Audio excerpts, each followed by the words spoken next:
Let me give you the 4 major lessons in life to learn. Here's 4 majors. It's good to study the majors. In our weekend seminar we teach. Some people don't do well because they major in minor things. You've got to be on the lookout. At the end of every week, end of every month, you've got to check, make sure you're not spending major time on minor things. Okay, we go through that whole series. Majors and minors. Now, let me give you 2 phrases before we get to the 4 majors. This will set it up and you'll see where I'm going. 2 key phrases for your notes. Here's the first one. Life and business is like the changing seasons. That's the first phrase. Life and business is like the changing seasons. One of the best ways to describe life, it's like the seasons. Frank Sinatra sings, life is like the seasons. Now here's the second phrase. Very important. You cannot change the seasons, but you can change yourself. You can't change the seasons, but you can change yourself. And see, that's how life gets better for you, not by chance, but by change.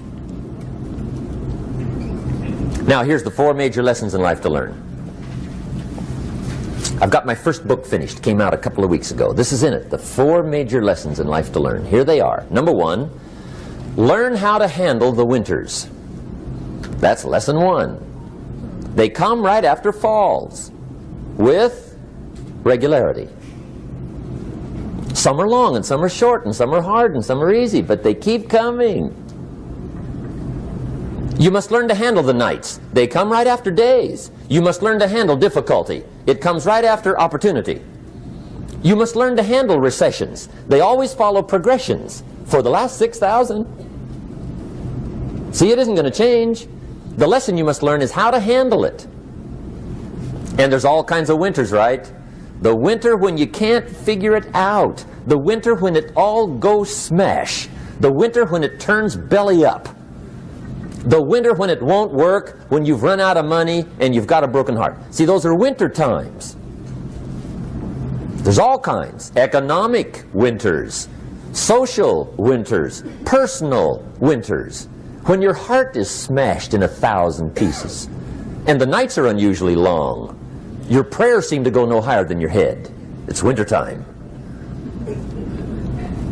Barbra Streisand sings, "It used to be so natural to talk about forever, but used to be's don't count anymore. They just lay on the floor till we sweep them away. You don't sing me love songs, and you don't say you need me, and you don't bring me flowers anymore." A song of winter. But see, the disappointments come. Those are normal. That's part of life. But the question is, how do you handle it? How do you handle the coming winters and the disappointments and the down times? Well, you can't get rid of January by tearing it off the calendar. But here's what you can do. You can get stronger, you can get wiser, and you can get better. The winters won't change, but you can. And that's how life changes for you.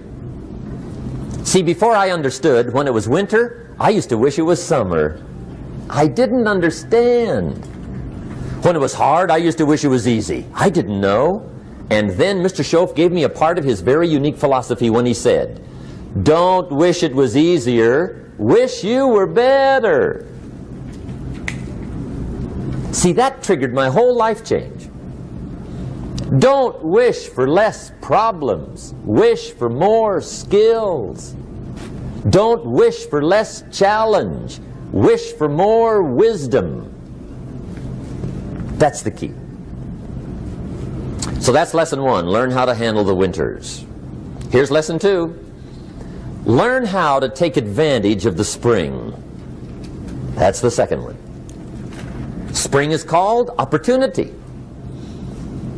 And spring follows winter. What a great place for it. If you were going to put it somewhere, that'd be the place to put it, right after winter. And pray tell, how often does spring follow winter? Every year with regularity, 6,000. You can almost count on it. See, opportunity always comes.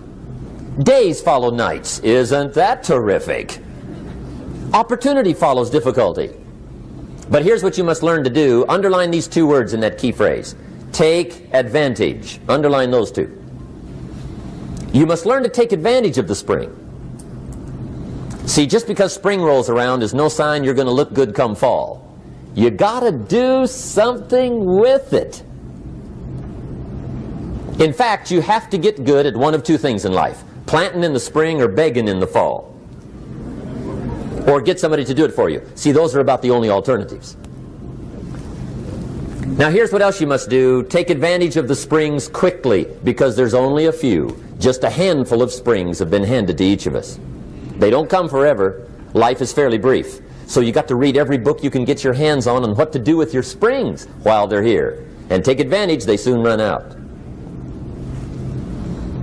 The Beatles wrote, "Life is so short." And for John Lennon, it was extra short. But life is brief.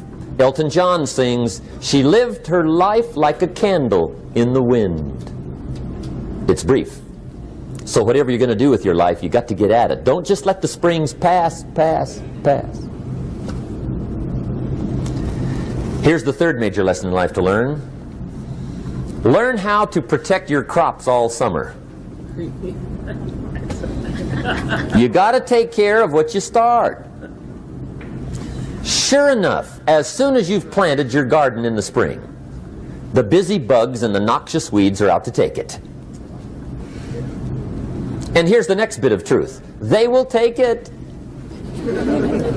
unless you prevent it. And that's the third major skill to learn. You've got to learn to prevent the intruder from taking all the good you start. It's one of the challenges. Here's two key phrases under number 3. First one, all good will be attacked. On this planet. Maybe not the next one we get to, but on this one, all good will be attacked. Every garden will be invaded. Not to think so is naive. And here's the second phrase. All values must be defended. Political values, social values, community values, family values, marriage values, friendship values, business values. Every garden must be tended all summer. Third major lesson. Now here's number 4.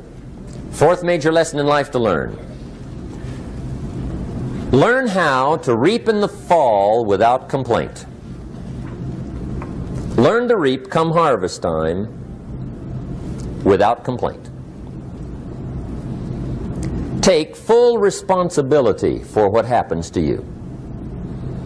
It's one of the highest forms of human maturity, accepting full responsibility.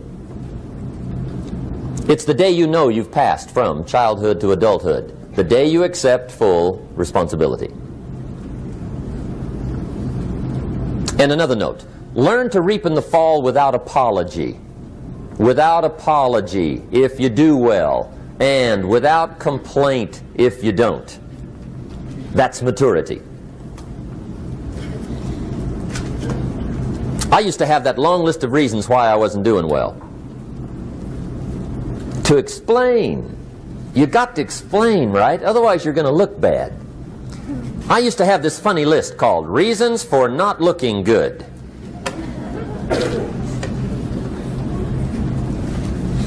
I used to blame the government. I mean, you can believe that or not. It was at the top of my list. I had a lecture second to none. The government. That was on my list. I used to blame taxes. Look what you got left after they take everything. And they expect you to do well. That was on my list there.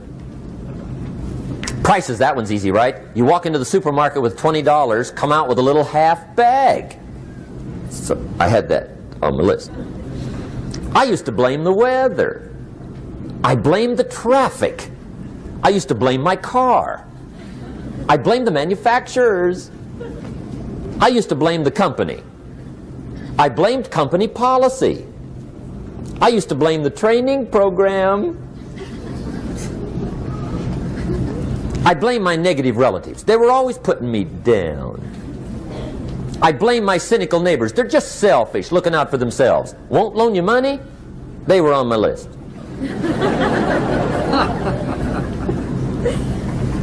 I used to blame the economy. I blamed the community.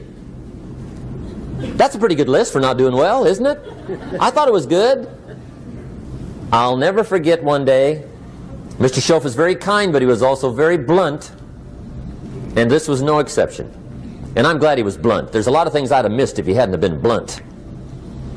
One day, with sort of a curious look on his face, he said, "Jim, just out of curiosity, tell me, how come you haven't done well up until now?" Excellent question. I thought, well, so I won't look too bad, I'll go through my list. And this list I just gave you, I put that on him. And he was very patient. He let me go through the whole thing, the government, the weather. I went through this whole thing. When I finished, he looked my list over very carefully. He said, "Mr. Rohn, big problem with your list. You ain't on it." How brilliant.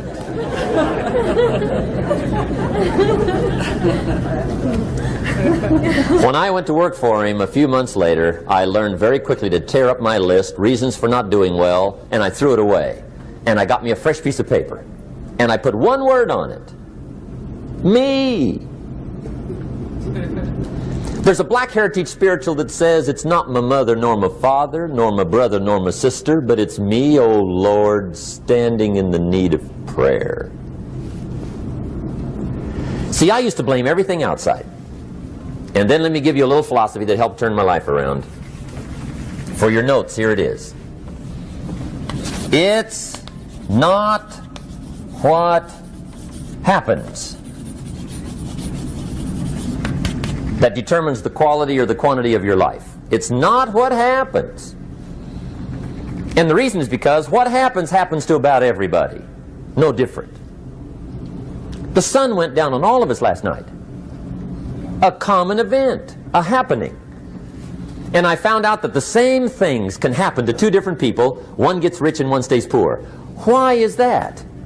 It's because it's not what happens, but rather it's what you do that changes everything.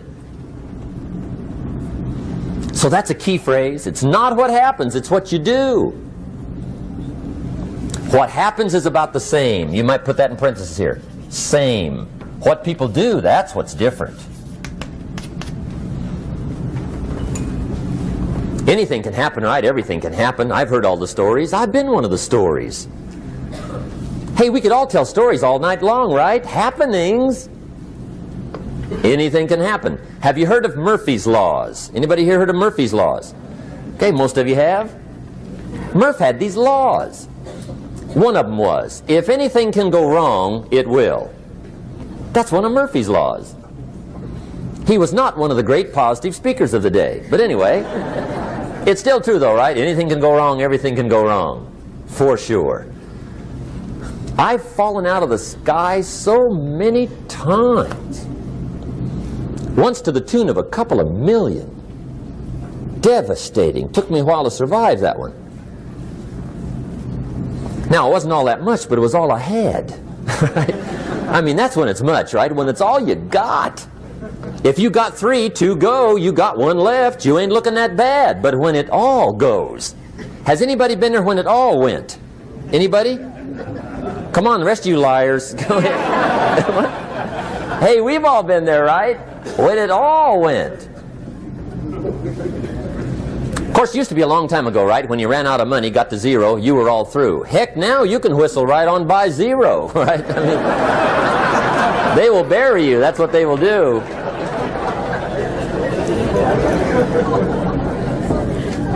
But see, those are the happenings, right? Everything can happen. Anything can happen. But it's not the happenings. It's what you do about it. Somebody says, yeah, but you don't understand the disappointments I've had. Come on. Everybody's had their share. Disappointments are not special gifts reserved for the poor. Everybody has them. The difference is what you do about them. It's not the weather. I used to blame the weather, and I discovered it rains on the rich.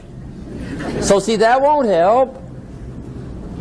Two men wake up one morning, there's a rainstorm on. One of them looks out his window, sees the rainstorm, and he says, "Wow, what a storm! With weather like this, they can't expect you to go out and make sales." He stays home. Same morning, the other guy looks out his window, sees the same storm, says, "Wow, what a storm!" But he says, "You know what, with weather like this, what a great day to go out and make sales. Most everybody will probably be home, especially the salesman."